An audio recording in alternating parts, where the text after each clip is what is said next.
Hey everybody, it's Katie. In today's video we are going to talk about swaddling, the way that you can keep your little baby from punching him or herself in the face consistently and waking up.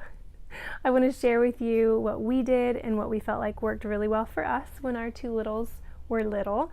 And I also want to talk a little bit about a little controversy that's kind of surrounding the word swaddling right now.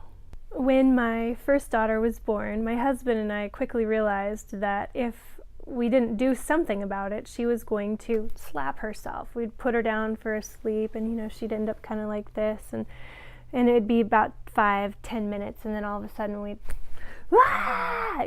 she just slapped herself awake, and we were like, okay, well, this isn't gonna work very well at all. Come to find out, this is actually a very normal reflex. It's one of an infant's normal reflexes, and it's called the startle reflex or also the Moro reflex, and all babies do it and they slap themselves. And also, if you're not careful with their little nails, they'll scratch themselves too. So we thought, okay, what are we going to do? We're sleep deprived, she's tired, how are we going to fix this? We've settled on swaddling. We talked to a lot of friends and we talked to our midwife, and we just kind of asked around, what are we supposed to do about this? And everything we were hearing was swaddle your baby. We looked up some tutorials on YouTube, and there's also usually instructions when you buy swaddle cloths, or sometimes there are. So we looked around and we were like, okay, well, how are we going to do this? And our midwife also showed us how to swaddle her. And so this perfectly swaddled little burrito looks great. And I'm like, yes, we're doing this. This is perfect. Until I realized that an overwrought child does not want to be swaddled. They want to fling their arms and kick their legs and yell with reckless abandon. They don't want you to comfort them. Don't touch me. And so this translated into my hyper gland in my brain that's very sensitive to tight spaces. I am claustrophobic. And I'm thinking, oh my gosh, she is too. She inherited it from me. She's claustrophobic. Babe, we can't swaddle her. She's upset. And my husband just looked at me, probably in his, I am so tired right now, and was just like, I will do it. Do you leave the room if this is too hard for you? And of course she was not nearly as squawky with him when he swaddled her. So I the first few times I had to leave the room because she was crying and fussing, and it always stopped pretty much instantly. He got her swaddled, nice, snugly wrapped, gave her a passy, kind of gave her a little rocking, and the crying would stop and she was just fine. And he would bring her out and she'd be looking kind of sleepy with her little blinky eyes, and I'm just like, this is a miracle. This is a miracle. As long as you're willing to do it, this is a miracle. I obviously outgrew that concern of swaddling my child when I realized that it actually really did work. It helped comfort her. And if you think about it, that's what they're used to. They just came out of your womb, which is not exactly roomy. I mean, if you see pictures of what a full-term baby, or even a probably not so full-term baby looks like in there, it's pretty snug. That's why they come out looking like little tiny shrimp, knees all up in their chest. So it's actually, you're not suffocating them or anything like that. This is kind of what they're used to. It gives them a sense of security. Swaddling is actually a very old technique. This is not something that we just came up with recently on how to get your baby to sleep really well. In fact, if you go back into the Bible talking about the first Christmas with baby Jesus, which we are obviously around that time of celebrating, it says in Luke 2:12 that, "And you will recognize him by this sign. You will find a baby wrapped in swaddling cloths and lying in a manger." So, I mean, it even says, like, back in those days that they had swaddling cloths.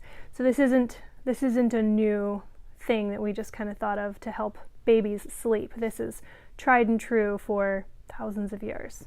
Recently in the news, actually within the last few years, there has been some controversy. There was a publication put out, a journal, about the possibility that there is a correlation between swaddling and the occurrence of sudden infant death syndrome, also known as SIDS. And so we'll talk a little bit about that controversy, but first I actually want to talk about and show you guys some clips from an earlier video that we did when my little was quite a bit littler, and some techniques that we used for swaddling her. After we get done with that, we'll talk a little bit more about the controversy, but I wanted to show you, for those of you that may not know what swaddling is all about or what it looks like, I want to show you proper ways to swaddle your baby, and then we'll go from there. Sorry, she's probably going to be like, what is going on? So for those of you who might have been around for some of our other videos, you'll know that she has never really cared for a swaddle. Okay, so first step is to take this side, take her arm, tuck her arm, and then tuck this part under her bottom. Yes, I know you want a boo. And then you take the other arm and tuck under the bum. You can either tuck this excess over her legs or not. I'm going to leave it because I don't care if her feet are free. So then you take this, roll her over just a little bit, get it under the bum, and you take this, and there you go. So you have a little burrito baby and her legs are free, or if you want to, you can always tuck it up when you're folding. Did you see how tiny my little baby was? I say was because that was a little while ago and she's not that small anymore. I was thinking about how am I going to show you guys swaddling techniques, and I was like, well, I could see if my daughter would no. If I tried to swaddle her now, she would probably either scream or she would kick, or I don't know, maybe she would let me, but either way, I just decided I would show you guys those videos instead. Now, I want to talk a little bit more about the controversy surrounding swaddling and the potential of SIDS. As I said, a couple years ago, there was a pediatric journal published about whether or not there was a correlation and what that looked like, and they did this study and they had a bunch of really amazing research that they had done. And I think unfortunately what happens is when you have something as big and as scary as sudden infant death syndrome, which is something that we don't fully understand, there are things that may make it more likely, but as I know, no one has said this is what causes it exactly. So when you have something as hot topic as SIDS, and then you wrap it into like swaddling, the news and the media were like, oh my gosh, SIDS, swaddling, swaddling's bad, and that's not necessarily true. In the description below, we're going to give you the link for the publication so you can skim through it. I skimmed my best. There was a lot of words and a lot of things to comprehend with a child in my ear. But we're going to give you that link, and we're also going to give you kind of a sort of a rebuttal, I guess, by a well-known doctor in the baby space. His name is Dr. Harvey Karp. He has written at least one book that I'm aware of that I've read. It's The Happiest Baby on the Block. And there's also several others that I think he's written. So he's well-known and well-respected in kind of the baby space. And it was kind of his response to that. So I'm not going to go into a lot of it because you can read it for yourself. This is a decision that you have to make yourself on what feels comfortable for you and your baby.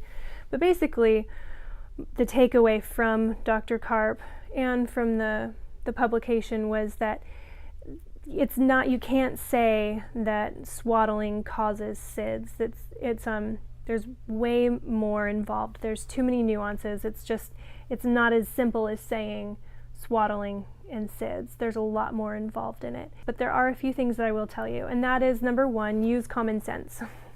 When you're learning to swaddle your baby, practice when they're awake and carry them around and maybe put them on the floor and watch what they do and how they respond. Also, this is a good way you're going to learn whether or not your technique is solid, because as you're swaddling your baby, you don't want there to be a possibility of anything coming up over their face, because when they're tiny, their little nostrils are like that big and you don't want anything to restrict their breathing. And so practice a little bit. And the other thing as far as common sense goes is when they start to make moves towards rolling from their back, even to like a halfway position, or they start to flip over, stop swaddling. That is one of the things that they talked about in this journal, that's a problem, is when they're swaddled and they start to roll over, they can't do anything about it. A lot of them don't have super strong necks, and so that's a problem. So stop swaddling when your baby starts rolling. Another thing I would suggest is get a video monitor. We fortunately live in a day and age where we either know someone who has one that you could get, or they have pretty cheap ones that work really well, or they do the trick. And if a video monitor isn't a possibility for you, just check on them. If you're swaddling your baby and they're in another room, check on them as often as you need to feel that peace. One last thing about the common sense that I wanted to kind of throw in here, and the rolling and all that. This is something from that pediatric journal. And they said that the advice given in the Netherlands, which is a country with low rates of SIDS, is to encourage swaddling to reduce excessive crying. I mean, that's all part of it, right? Stop crying and go to sleep, please.